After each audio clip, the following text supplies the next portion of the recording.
what is your view on nootropics and the use of any kind of substances to help facilitate a flow state? I have a couple of different views. One, we don't do that work at the Flow Research Collective. And the reason is we don't work with substances and we don't work with technologies. And it's not that substances or technologies don't work. It's that I want to be able to perform my best when I need to perform my best. I don't want to have to rely on a technology or a substance. And that reliance can be a real big problem for people.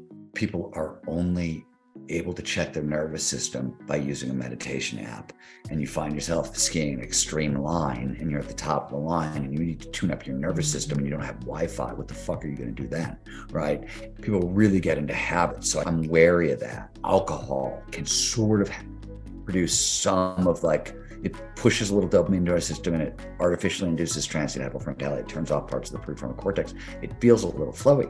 And writers are famous for using alcohol as a writing lubricant for this reason. And I will tell you, a very close personal friend wrote her first book using alcohol. And in book one, it was a glass of wine.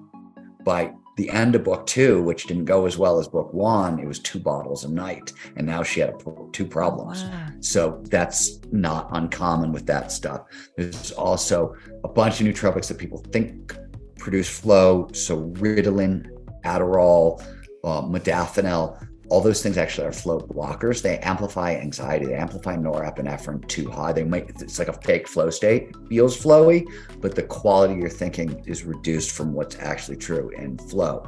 Now, all that said, we have also been doing a bunch of research on caffeine and flow at the Flow Research Collective, and there is a definite relation. Caffeine definitely seems to work as a flow booster. For a lot of people, flow follows focus, caffeine amplifies focus. Now, it is easy to drink too much coffee. There's also a link between marijuana and flow. There's a bunch of marijuana in our country, and the reason is that the combination of marijuana and caffeine has been an anecdotal flow hack for 50 years. People talk about it as the hippie speedball in action sports.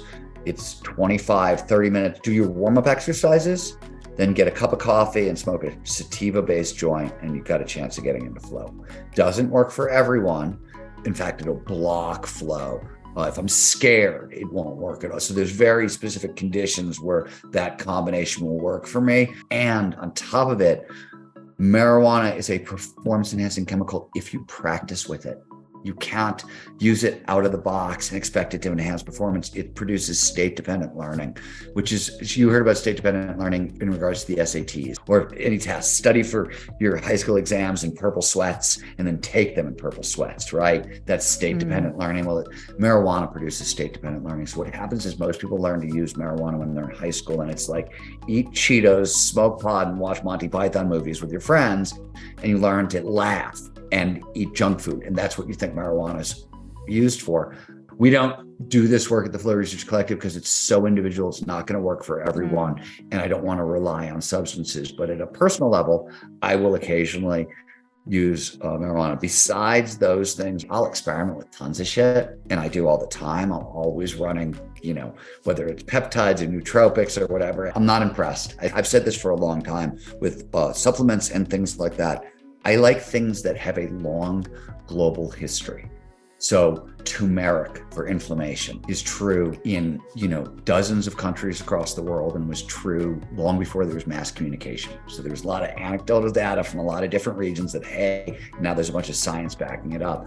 I'm interested in things that have been time tested and battle tested. Sometimes I'll look for herbs that have been around for a long time and have been used in a lot of places rather than what is coming out of a lab. And I say this with a lot of affection. I've been running, and I talk about this in our country, I've been running peak performance aging experiments and experimenting with regenerative medicine now for 30 years.